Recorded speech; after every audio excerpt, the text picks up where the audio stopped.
Hello and welcome to BFS Wargaming. So today we're going to talk about melee armies and if they're in trouble.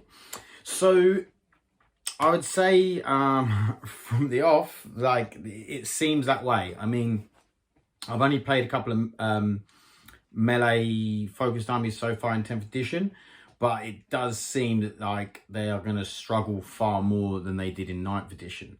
And we're going to go into some of the reasons why. So the first reason I think would be Overwatch. So you can now Overwatch in the movement phase from 24 inches, and you can also Overwatch in the charge phase as you could before. So I think Overwatching, having a 24-inch Overwatch is extremely strong. Maybe a little bit too strong. Something finishes at move, you know, you've got something like Oath of Moment on it, you can do a lot of damage to that. And then on top of that, you've got, you can then do that again in the charge phase. So it's not like a once per turn ability, which I think it should be.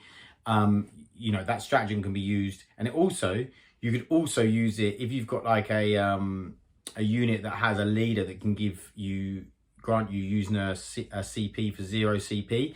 And it says you can use, even though this has already been used, you can Overwatch twice in the movement phase, and if you had a different character or using a different, you could Overwatch twice in the charge phase. Unlikely, but still a lot of Overwatch that a combat army has then got to deal with, which they didn't have to deal with that much before.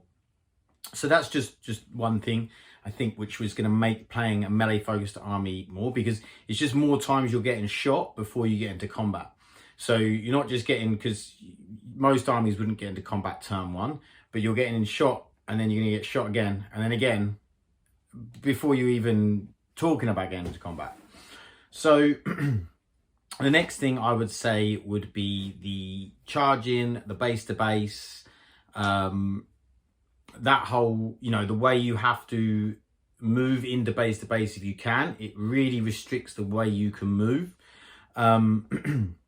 It also means that you don't get as many models in combat as you were getting in 9th. So you've already had your AP reduced, because most things in the game have had their AP reduced. Most things have had their strength pretty much stay the same, where all the toughnesses have gone up. And then on top of that, you know, a lot of places have had not that many, a lot of units have had their attacks reduced as well.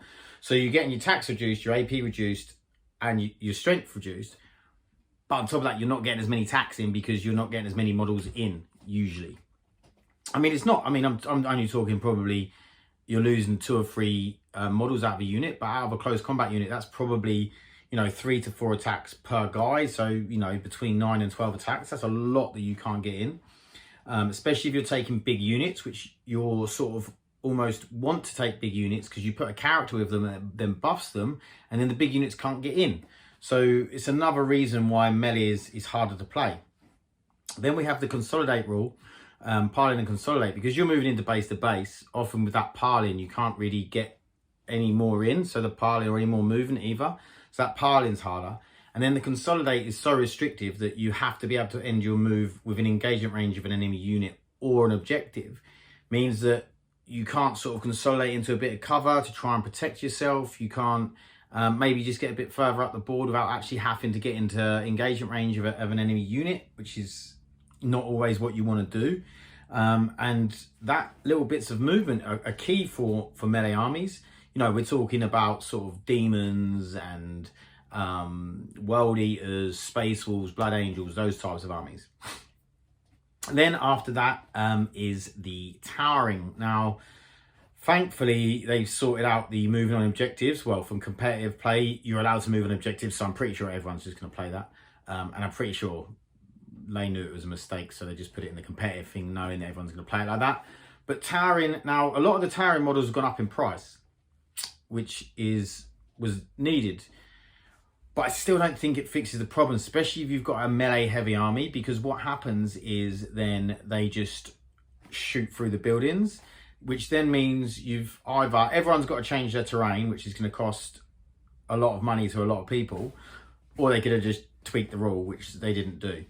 So I think towering is going to be a real big problem for a lot of melee armies, unless, you know, everyone changes their terrain, which I think is pretty sad that everyone has to change their terrain. I think what they've done in 9th was a really good job with the terrain, so you could give things traits and make things work for how you wanted to play. And then with this edition, I feel like they've regressed that, and it's a real shame that they've brought in some rules which mean you have to have very certain terrain to be able to play the game.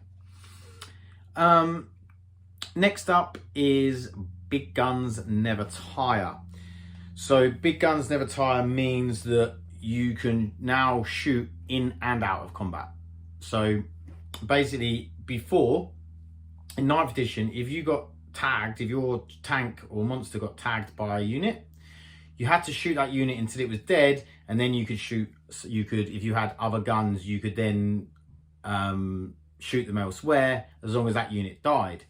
Now you can just ignore the unit that you're in combat with and just shoot out of combat, which I don't necessarily dislike as a rule. I think it's fine. I think it's a good rule. It's just another thing that then hurts melee armies, because before with a melee army you could put maybe a weak unit that you didn't really mind getting killed. You could tag someone with that, keeping your stronger unit alive, or maybe not as much firepower going into that stronger unit and the unit you need to keep alive. So it's just another way that melee is being basically hit and making it harder to play.